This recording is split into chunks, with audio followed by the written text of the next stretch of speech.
Coming to tonight's meeting. Whoa. Mrs. Wood, would you call the meeting to order and have a roll call, please? Mrs. Cassatt. Here. Mr. Damascus. Here. Mr. Hardwick. Present. Mr. Camus. Here. Mr. Keating. Here. Mr. Perfetto. Here. Mr. Pazinski. Here. Mr. Youssef. Here. Would you stand for a moment of silence, please, followed by the salute to the flag?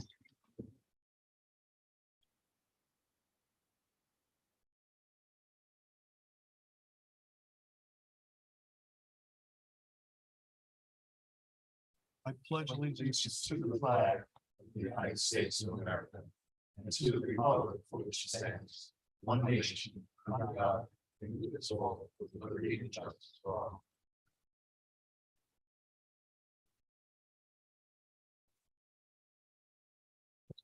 Can I have a motion to approve the minutes of the So regular moved. meeting? A second somewhere? Second. Thank you. All in favor? Aye. Anybody else? Aye. Thank you. At this time, we would have, oh, I'm sorry. We have student representative comments. Ben is not here. Jacob is correct, right? Jacob, would you do it, please? The high school administration is pleased to announce the April Spartan Spotlight Seniors of the Month. This program recognizes distinguished students in the senior class. Students who are selected by the staff must exemplify academic excellence in addition to spirit, dedication, and character. These individuals have proven themselves devoted Spartans by participating in numerous sports, clubs, and activities throughout their careers at Wyoming Valley West High School, while also maintaining high academic standards. Students chosen for April were Emma Biala, Stefan Dallencourt, Haley Doyle, and Embry Hawley. This morning, a breakfast was held for the Spartan Spotlight Seniors of the Month for the 2021-2022 school year. The students were awarded with their certificates at the breakfast. Once again, congratulations to each recipient. Congratulations to the sophomore student that participated in Wilkes University Society of Women Engineers Amazing Race Competition. We had 2 teams of students compete in a series of engineering challenges in a variety of engineering disciplines. Team 1, Barack Kamal, Alyssa Laudenslager, Gabby Marsola, Evelyn Saltz, Olivia Yellen earned first place in the rubber band car event. Team 2, Nora Armitage, Amaya Harris, Margaret Lupcho, Chloe Majer, and Talia Parks earned first place in the bridge building and water filtration events. Kaylin Bonapastore has won the prestigious Elizabeth Caldwater Stoddard Scholarship sponsored by LIU 18. This is an annual scholarship of $1,200. She will apply it to her Penn State tuition where she plans to major in nursing. Senior student Quinn Crispel was the recipient of the prestigious Brian Piccolo Award from our local Unico chapter. The award honors a student athlete who has overcome adversity. She was chosen from nominees from 17 local schools. She was recognized at the Unico dinner where she received $2,500 scholarship. Congratulations. Also, congratulations to the following students and their teachers on their performance at this year's National Spanish Exam. The National Spanish Exam is an online standardized test sponsored by the AASTP, American Association of Teachers of Spanish and Portuguese, given in middle and high school throughout the United States. The test measures the performance and achievements of students studying Spanish as a second language. The students earn medals, gold, silver, and bronze, or honorable mentions based on their performance nationally. Level 2, Plata, silver medal, Heath Stockla, bronze medal, Aaron Gervin and Galo Ortiz.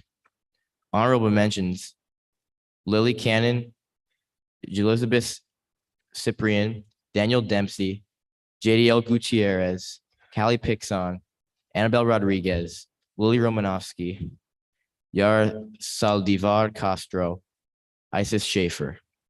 Level 3, bronze medal, Evelyn Saltz.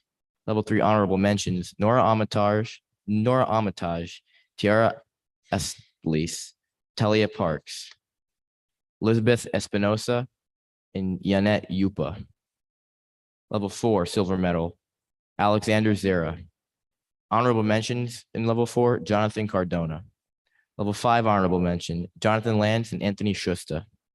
We are extremely proud of their accomplishments. It is extremely difficult to obtain this type of honor while managing the numerous learning platforms over the last 2 years. The high school is also participating in the Keystone exams beginning on Monday, May 16th. The exam schedule as follows. Monday, May 16th and Tuesday, May 17th, biology exams. Wednesday, May 18th and Wednesday, May 19th are the literature exams. Tuesday, May 24th and Wednesday, May 25th are the algebra exams. The French and National Honor Society induction is on Wednesday, May 18th at 6 p.m. in the high school auditorium. On Sunday, May 22nd, the Spring Arts Festival of 2022 will be held on the high school campus. It is a comprehensive arts event. The Visual Arts Department will have their works on display. The Interim Literary Arts magazine will be distributed. The high school band, concert choir, orchestra, chamber orchestra, jazz band, and full choir will also be performing. We hope you join us for this fun event. The senior award ceremony is on Tuesday, May 25th at 7 p.m. in the high school auditorium. The senior tea will be held at noon on Thursday, May 26th on the high school concourse. Friday, May 27th is an Act 80 day. The high school students are dismissed at 10:30 a.m. And tomorrow, May 12th, the student council will be treating the faculty and staff to breakfast in observance of Building Appreciation Day. Thank you. Thank you, Lucas, very, Jacob. very Thank you. much. Under normal circumstances, we would present, let me see, it would have been Ben Bowen, but he isn't here tonight. So he'll get his book and he'll select a book bearing his name to be placed in the library at the high school. At the next board meeting. Superintendent's comments, please. Thank you, Mr. Savage. As mentioned on Sunday night's robocall this past weekend, we saw the junior senior prom held at the Woodlands and the 8th grade dinner dance here at the middle school. It was great to see both extracurriculars back into our school year, and a big thank you to all who made these terrific events possible. As mentioned this past Sunday night, also on the Robo, a public hearing will be held on Monday, May the 23rd at 6 o'clock here at the middle school regarding the future of Schuyler Ave Elementary. Also, as we move closer to the end of the school year with graduation looming, I want to let seniors and parents know that graduation obviously is scheduled for Wednesday, June the 8th, 6 o'clock at Spartan Stadium. In case of inclement weather, graduation will be held the following night, Thursday night. If persistent inclement weather exists, we'll move it back one other night. We will not have any indoor ceremony. So graduation will be again June 8th, and in case of inclement weather, we keep moving back one night. Getting a bit ahead of ourselves with the calendar for the rest of May. As mentioned, Friday, May 27th is an Act 80 day with early dismissal, and there'll be no classes on Monday, May 30th, as we observe Memorial Day. The Wyoming Valley West inaugural season of the Unified Track has been a success. We have competed in 3 meets this spring and have a total of 15 students on the roster. They have worked extremely hard. They've worked very well, and they have built bonds for the program as they strive to achieve excellence.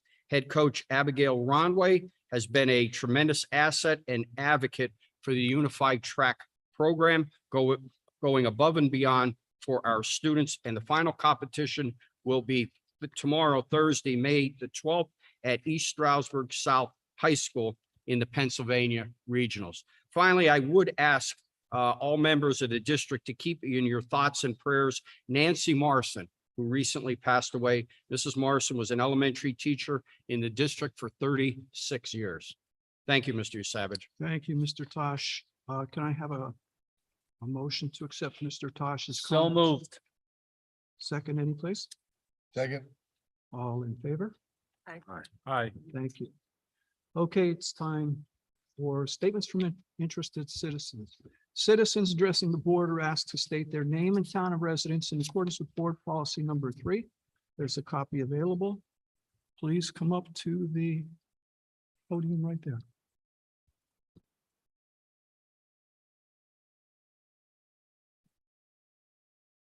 Good evening. My name is Beth Barachko. I live here on Winter Ave. Last week I was here for the workshop and I want to commend you all. I know how hard you all are working to save our school district. We really appreciate it. And we know some of you have been handed a crappy ball, so to speak. And you are going to have to make decisions that are hard. But you know, if you justify those decisions with us, the public will stand behind you and defend you. As long as you remember to keep our kids first. That's all I'm asking. Keep our kids first. Don't sell them out.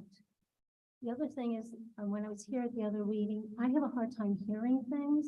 So when you do speak to us, can you speak a little closer to the mic so we can hear and understand? Because there's a few things I have questions on that you probably spoke about, but we can understand you. On the bonds that we're going to be passing tonight and voting on, how soon can we ask for the right to know to have those bonds in handwriting in front of us?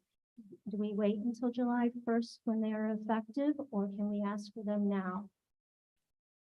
Do we know? You're talking about the plant con? The bonding for the new board secretary and Oh. bonding for the high school clerk. So, They should be available those ones, tonight, right? Is you voting on it, or do they become So- effective? ma'am, they'd be voted on to take the action, and then the district has to get them.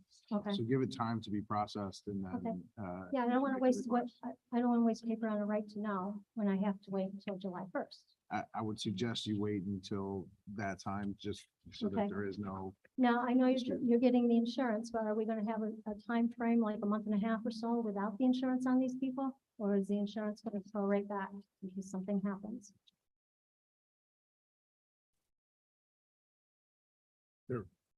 Their bond should be expiring June 30th, correct, for the Well, school year? So I'm assuming that these are replacement bonds. If they're replacement bonds, then it would just be picking up once the. Yeah, but aren't we getting a new board secretary? Because she doesn't have a bond now. So it would not be a replacement bond, it's a new bond. Yeah, for her to take over. When she takes, She's not taking over until July 1st. she's not taking Okay, over. that's all I needed to know. I don't want to.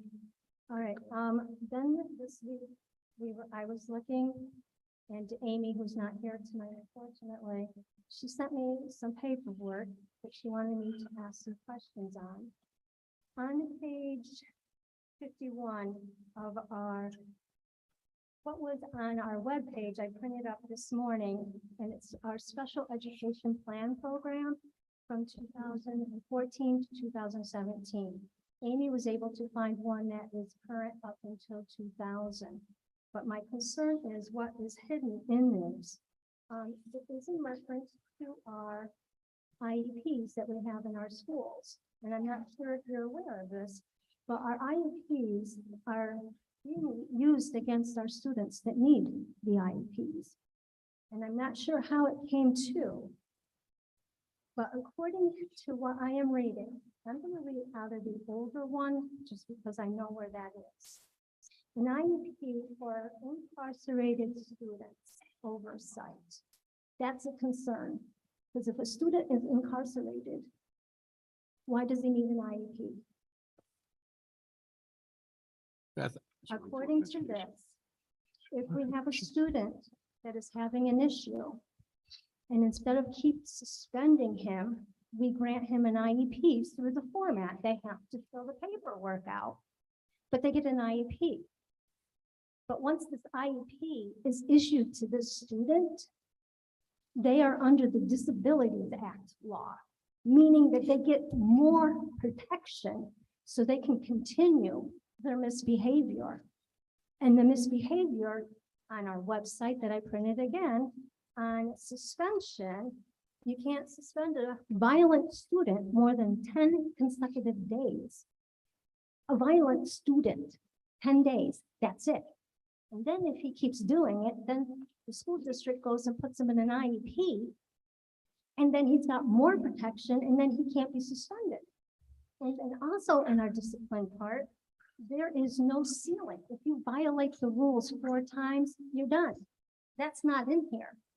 This is an unlimited misbehaving on a child's side. But if the kid violates the rules 5 times, put him in IEP, he can continue to violate. Here's the next disturbing thing with these children that have these IEPs for disciplining problems. I'm not talking about the children that deserve the IEPs. These kids need their IEPs because that's what to help them. The IEPs were not designed, or this Disability Act was not designed to protect our problem children. Our problem children need to be dealt on a different level. On the integrated oversight, then we go down to least restrictive environment. Geez, where have we heard that? The SEL, least restrictive environment. So you've already incorporated the SEL in our district just with this one piece of paper. And this is 110 pages, which I just printed out 5 minutes before I came here. So I haven't read everything in here. I will be. But item number 1, children with disabilities. Now remember, children with disabilities are the ones, not only with the disabilities, but with the behavioral problems, because we put them in an IEP. I think they have to be evaluated. I don't think they Yeah, just I put just them in said the they had to go IEP. through that. I just said They're they had to evaluated go by through that. But Professionals. this is you're right, they do have to go through that process of being evaluated. But who's to say, yeah, let's do it that way, because apparently we're having a lot of discipline problems. And I'm beginning to think our discipline problems are with these IEPs, and it's taking away from the kids that deserve it. Ms. But- Marosco, you've passed your 3 minutes. If you Okay, could let just me wrap- read this if one you could just wrap sentence. it up. Thank You're you. fine. These IEP kids with the problems with the discipline are being educated with our non-disability kids. So we're taking these bad kids and putting them in classes with the kids that are not breaking the rules. And it's in But I your think that writing. comes from the federal government, doesn't it, Dave? Yes. The IEP, isn't that part of the federal? Yeah, that's federal government. It is That's federal federal. government, but you also, you set it up. Pat, if you would like me to have the special ed director, Mario Barata, give you a call tomorrow, I can. I think my right to knows that I have tonight will settle that. I want to know how many students are in our IEPs. I want to know how many times the police have been called to our location. And if under the Sunshine Act, I can ask how many times the police have been to our locations.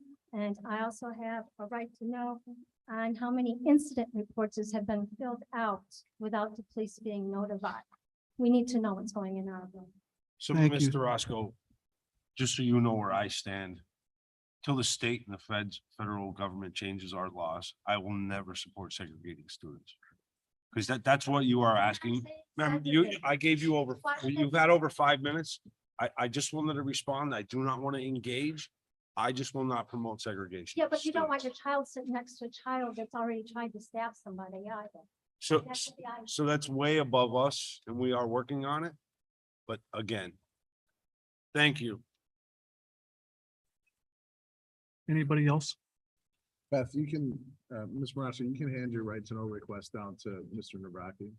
Thank you.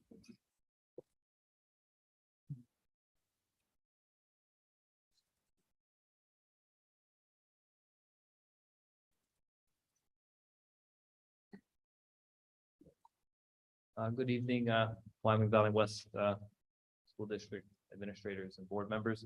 My name is James Baldwin. I'm from West Wyoming, I have a child in the school district. Tonight, just a couple things. First off, I just wanted to thank all of the board members and administrators. I know that I was able to view the last work session you had, and I see that you have quite a bit of stuff on your plate right now. And I'm very appreciative of the work that you're doing. You want to highlight board member Paul Keating. The last work session, you did a great job bringing to light some of the financial issues that the school district is currently facing. And there were some documents that you also provided for the public. one of the things that was brought to light was that the school district was in danger of being in financial watch by the Pennsylvania Department of Education. So I just wanted to ask the question, is it true that if that were to take place, if we're under this financial watch, at what point would the state take over? Like, how far away is the district from that concern? Could be years. Mr. Baldwin, is it okay? with- Absolutely.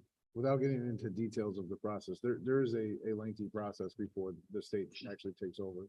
If you look at what's happening in the Scranton School District, there's a receivership process and then a takeover process. But I don't believe that anyone is referencing that that's the path that they're currently on. There's just, financial concerns that are being dealt with. Is that accurate? Very accurate. Right, so at this point, it appears that the district has an opportunity to try to fix these problems before it gets out of hand. I would defer to the board members if they want to answer that. Correct. I also wanted to follow up on a question that I brought to light previously regarding the work session meetings. Has a decision been made by the board as to whether or not you're going to allow those to be publicly available after the meeting and not just for the streaming? One more time, please. Was a decision made on whether or not to allow the work sessions that are recorded to be made available to the public without a right to know request and actually just available on the The website? recordings, Yeah, yeah, we did. We discussed it. Yeah, We discussed the it. recording should be, our IT director should be posting like this evening's meeting immediately. But they are not part of our official actions. I don't know about immediately, but Within relatively soon. okay, so they're gonna be available to To view after view. the session? 'Cause I To know they're view. available live, but I'm just saying, like, are they available to view after that? They will be. Okay, And that will not be part of official action. right. I understand. Okay, and the only other thing I have to ask about was that I understand that there is an education committee that's held by the chairman is Mr. Savage. That's correct. Would you be able to tell me what the goal of the education committee is? What the goal is? Yeah, like what's your mission? Well, our mission is to improve education, obviously. And if we don't have a committee that will look at what we do, we don't know what we're doing wrong. So that would pretty much make it easier and certainly more pertinent. I'm sorry, I didn't get that last. I said easier, but more pertinent. Is the education, are there members of the public a part of the education committee, or is it just board members and teachers and administrators? It's just, at this point, it's board members, teachers, administrators. Yes, you're right. At any point, would the education committee be open to members of the public to be part of that? I would expect that would take place. Okay. But And- we got a little bit of a late start, to be perfectly candid. So thus the holdup. Okay, But we will advertise that. okay, I appreciate it. Thank Sure. you. all. You're welcome.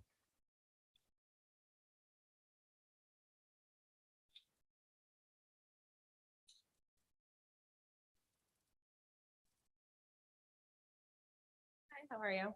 My name is Melissa Adams. I reside in Kingston. We are on behalf of the Skylar Ave PTO. I've been the president there for about 6 or 7 years. So we're just here basically to see if we have yet come up with a plan, or even an answer on closing the school. Gosh. Well, right now, Melissa, as I said before, there'll be a public hearing on May the 23rd, Monday night. There'll be a hearing in front of the board, and after that, there'll be a board vote on it, whether to close or not. Sure, we just didn't want to wait until the hearing and it kind of be too late to, offer any support we can. So Sure. that's basically what we're here to do. Unfortunately, we had a theft in our PTO about 5 years ago, and we were successfully able to raise easily about $25,000. I'm not sure what is happening with Skylar, if it's something that we can help be repaired. I have heard a roof. We have a grant writer on our board who's willing to write any grants that could be written. We're willing to fundraise for it. I know a couple of roofers personally who will offer their labor for next to nothing. So if it's an issue on something that could be repaired, we by all means want to offer our support to that. We have many concerns, I'm sure, as of you do, with the closing of the school. I have a child in every school, elementary, middle, and high. I do see as the students are getting older, the class sizes are getting higher.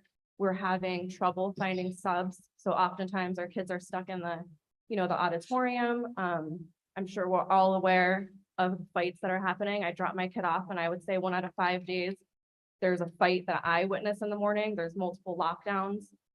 Even with state, the larger classes, the larger students, there's just more issues, which is, it's going to happen. It's expected. We have a large number of students with IEPs.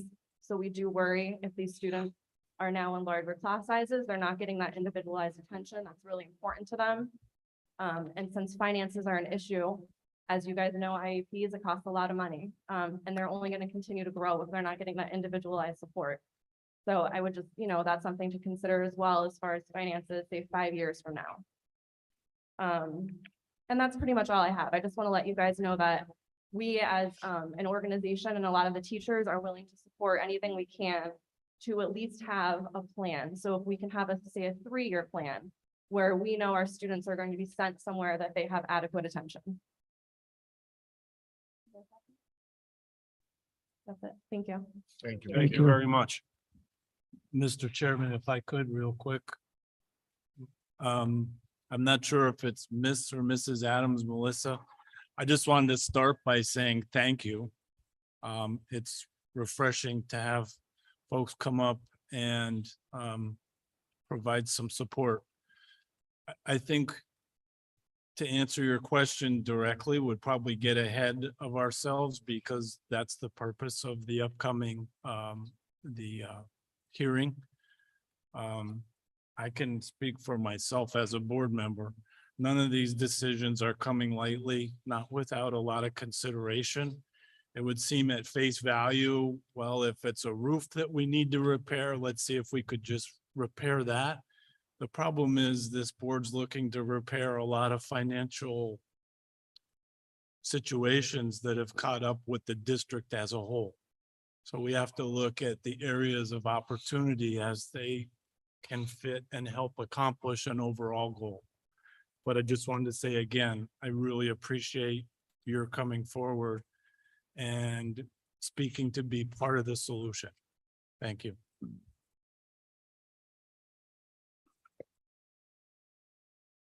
Anybody else, or was that the voice of Skylar Avenue?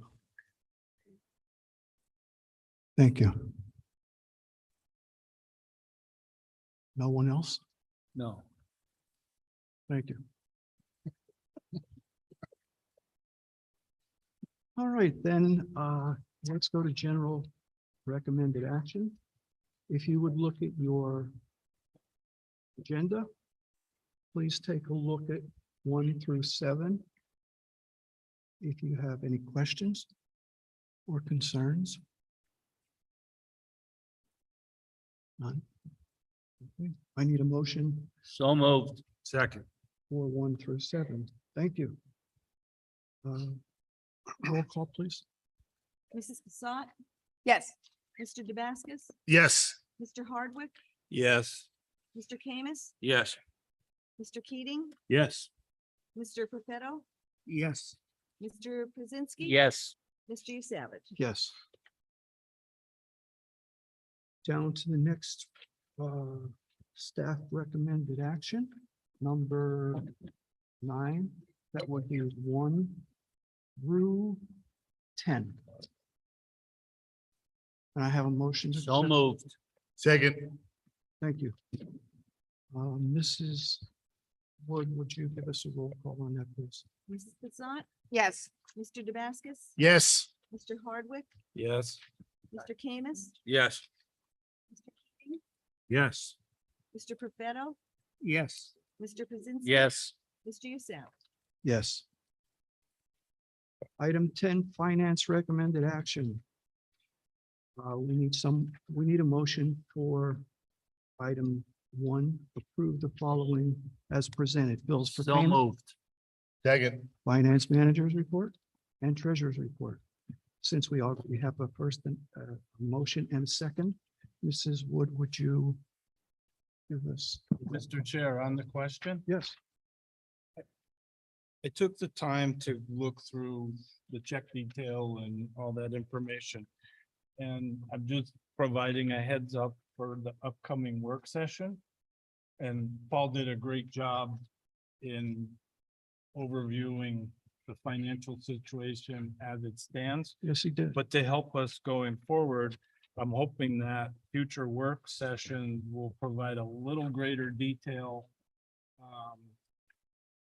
on both so for the finance, not the committee report, but the treasurer's report. As an example, I'd love to hear how the bus contract and those costs going out. And then I see reimbursement for gasoline. I don't know how a lot of that works. I'm not sure where it falls in any agenda for explanation, but I'm just saying going forward, I'm hoping we can provide a little bit during the work session on the treasurer's report. And Paul obviously would do it for budget and finance as he did Certainly. last week. Okay, I appreciate it. absolutely. Mrs. Wood, can we have a roll call, please? Mrs. Cassatt, Yes. Mr. Damascus, Yes. Mr. Hardwick, Yes. Mr. Kamis, Yes. Mr. Keating, Yes. Mr. Profetto, Yes. Mr. Pazinski. Yes. Mr. Usam. Yes. All right, any board member comments? I just have a few things, Mr. Savage. We have graduation on the 8th, which would be our work session next month. Okay. So I'd like to suggest that we hold our work session maybe at 6 PM on the 15th. Okay, And we just advertise the regular meeting to follow the work session whenever the work session ends. We get, so we just have everybody here on one night. okay, That makes sense? sure, it does.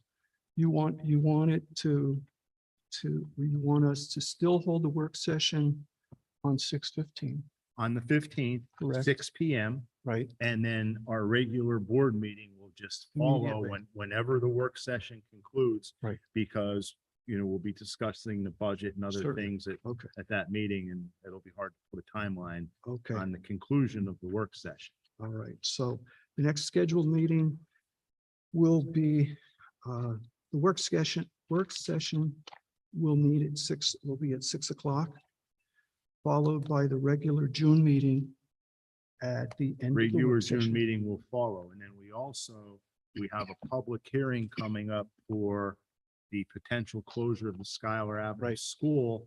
And because of the state's budget deadline, we're also suggesting that we hold a special voting meeting separate to the public hearing to follow the public hearing for the purpose of introducing the first reading of the budget for compliance with the state budget law. Okay, and would we still be holding that on Monday, May 23rd? Correct. We will, Yep. the public hearing will be standalone.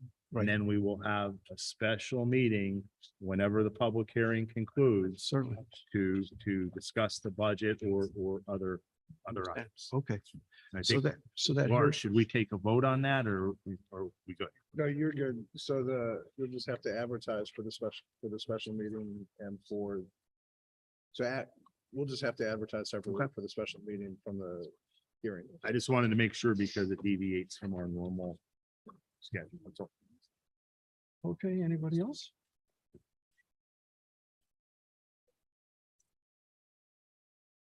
Okay. With that, can I have a motion to adjourn? So moved. Second? Second. Okay.